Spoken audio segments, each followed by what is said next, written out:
আগের মানুষগুলো নাই, তারা এরকম বাড়ি ঘরে থাকতেন, তারা এরকম কর্মব্যস্ততা দেখাইতেন।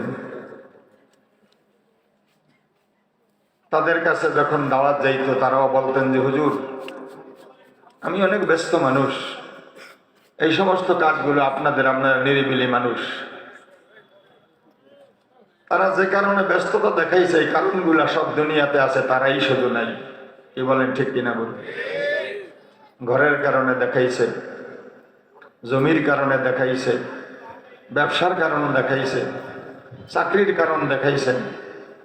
আছে, সবই আছে, তিনি নাই। আমি থেকে শুরু করে আমরা যারা বসা আছি, আমরা 100 বছর পরে, এমনকি 50 বছর পরও আমরা এখানে কেউ থাকবো না। শুরুতে বোঝা গেল এটা থাকার কোনো জায়গাই না। কি ভাই, ঠিক না বলি? থাকার জন্য পাঠায় না তো। এখানে যখন পাঠাবে তার আগে আল্লাহ বলে দিছে, যাও আমার কাছে আবার ফিরে আসতে হবে।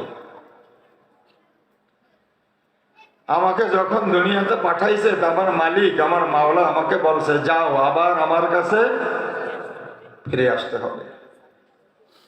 ঘুড়ি উঠতো আকাশে ওড়ে। ঘুড়ি কোথায় ওড়ে? নাটাই থাকে রাখালের হাতে, চারণ ভূমিতে চড়তে থাকে দুম্বা, উট, ভেড়া, বকরি। বেলা যখন অস্তিম চলে যায় তো রাখাল যখন দেখে বেলা লাল হয়ে যায়, তখন রাখালের দায়িত্ব তার মাথায় আসে যে এখন আমার চারণ ভূমির যত পশুপাল আছে সব একাত্র করে আমার মালিকের মনিবের বাড়িতে এটা গণনা করে হিসাব দিতে হবে। এটা আরবের তথাকথিত প্রথা।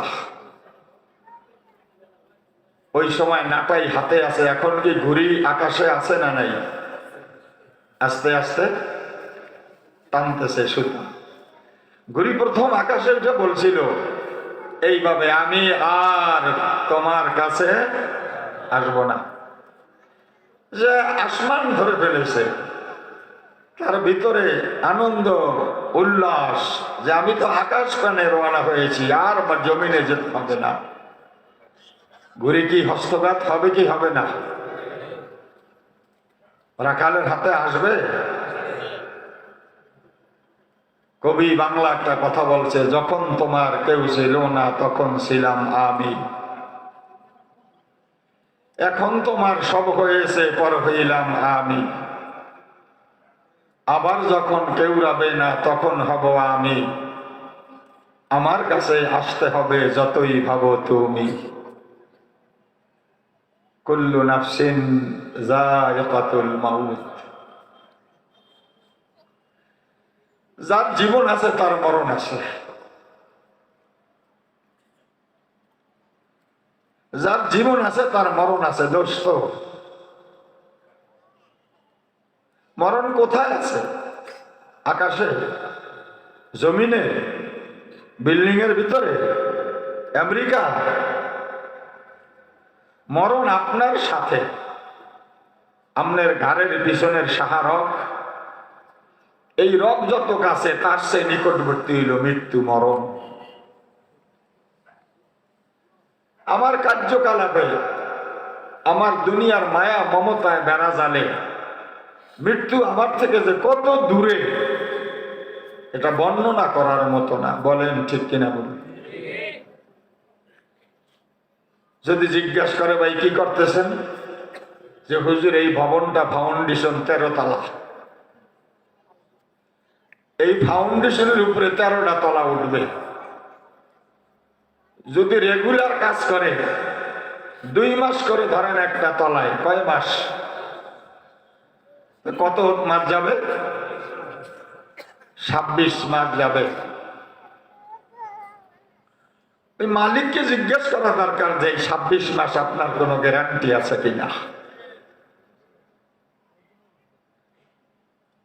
হযরত মালিক দিনার রহমাতুল্লাহ আলাইহি এরকম ভাবে রাস্তা দিয়ে রওনা করেছেন। কিছু দূর যাওয়ার পর দেখতে আছে টাটকা যুবক, দেখার মতো সুঠাম চেহারার অধিকারী, উঁচা লম্বা, একেবারে হ্যান্ডসাম। কাছে যাওয়ার পর সালাম দিছে, খাজা সাহেব কেমন আছেন? আগের জমানার সাধারণ মানুষ বুজুর্গদেরকে চিনতেন, মূল্যায়ন করতেন। বলতেছে আছি তো বাবা, ভালো আছি। তুমি কি করতেছো? এই যে খালি জায়গাটা দেখতেছেন, এই জায়গাটায় একটা ভবন নির্মাণ করব, আমার থাকার বাসস্থান। বেশ ভালো, করো। কত টাকা ব্যয় হইতে পারে? ওই সময়কার সময় বলছে 1,00,000 দিনার। ওই সময়কার কত? 1,00,000 দিনার। বলতেছে যুবক, আমি তোমাকে একটা কথা বলতাম যদি শুনতাম। খুব খেয়াল করিয়া শোনেন। জি হুজুর বলেন। তুমি যে ভবনটা তৈরি করবে, এটা তো তোমার মাটির ভবন। পাথর এটা মাটির না? ইটাগুলা কিসের? মাটির। সিমেন্ট কিসের? আরে মাটির থেকে তো সব তৈরি। লোহা কিসের তৈরি? আরে মাটির থেকে তৈরি। স্বর্ণ কিসের থেকে তৈরি? মাটির থেকে তৈরি। রূপা কিসের তৈরি? হীরা কিসের তৈরি? সব মাটিতেই গুপ্ত সম্পদ।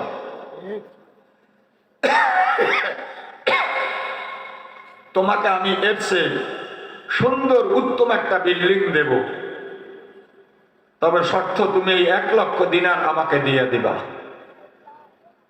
তো যুবক জানতো যে মালিক দিনারের মতো লোক কোনোদিনও বেহুদা অযথা কোনো কথা বলেন না।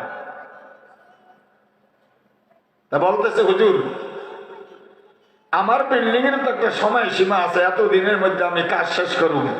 আপনি যে আমার বিল্ডিং দিবেন তারও তো একটা সময় সীমা আছে। কয় হ্যাঁ, তোমার বিল্ডিং করতে যে সময় লাগে তার চেয়ে ইনশাল্লাহ আগেই এই বিল্ডিং তোমাকে বুঝাইয়া দেওয়া হবে।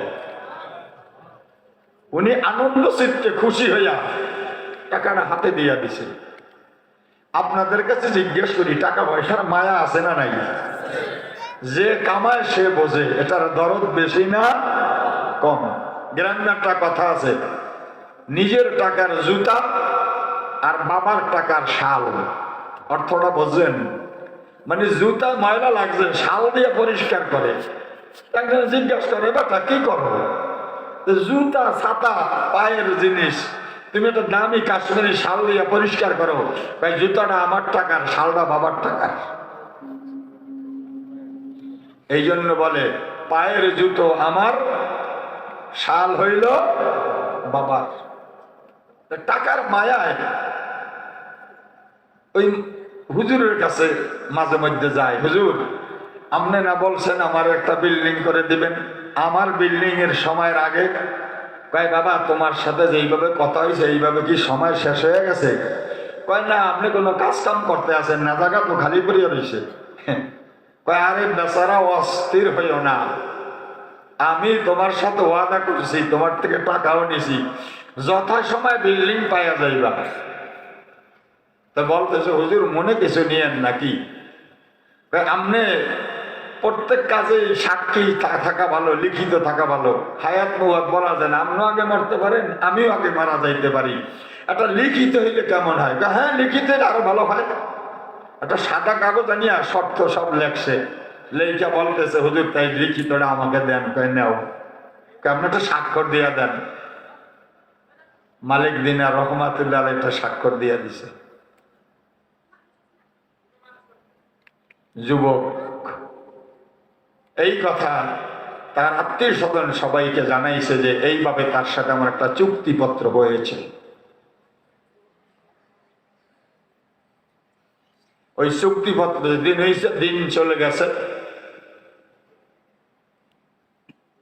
রাত্রে মালিক দিনার ওই যুবক রাত্রে ইন্তিকাল করছে। যুবক রাত্রে বলে গেছে যদি আমি মারা যাই মালিক দিনারের আগে, আমার গোসল দাফন কাফন তোমরা করবে না, সবকিছু মালিক দিনারের নেতৃত্বে চলবে। সকালবেলা যখন খবর গেছে, দুই চোখের পানি ছেড়ে দিয়ে আইসা মালিক দিনার নিজ হাতে তাকে গোসল করাইলেন, নিজ হাতে তাকে কাপড় পরাইলেন, জানাজা নিজেই পড়াইলেন। কবরে নিজেই রাখলেন।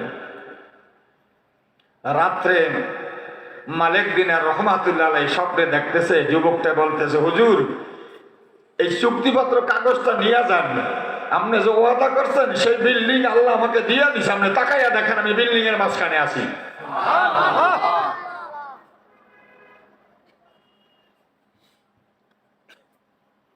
মাল্লাহুল মাওলা ফালাহুল কুল, আল্লাহর হইয়া যাও, আল্লাহর হইয়া যাও, এ যুবক আল্লাহর হইয়া যাও।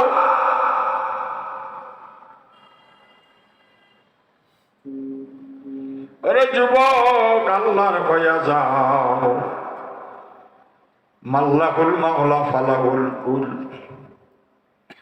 মাওলা তোমার হাত হইয়া যাবে, তোমার পা হইয়া যাবে, তোমার কর্ণ নাসিকা জিহ্বা হইয়া যাবে, তোমার প্রত্যেক অঙ্গ প্রত্যঙ্গে আল্লাহ তার কুদরতি ব্রেক লাগাইয়া দেবে।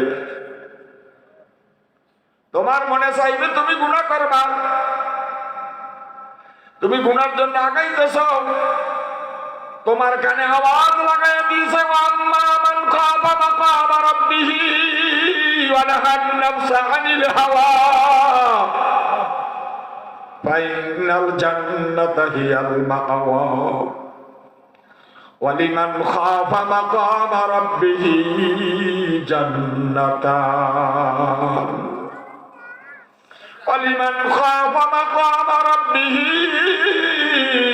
জান্নাতান।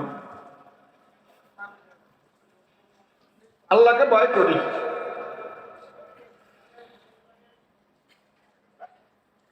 যুবক তুমি আগাইও না। ঘটনা লাগতে আছে যুবক কোন দিকে আগাইতেছিল।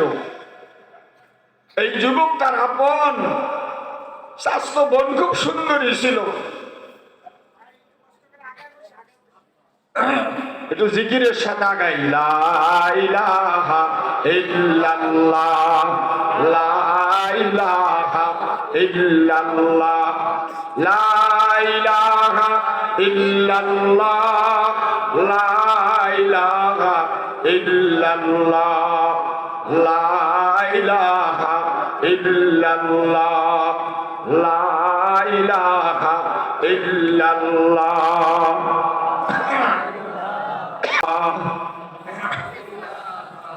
ইল্লাল্লাহ, লা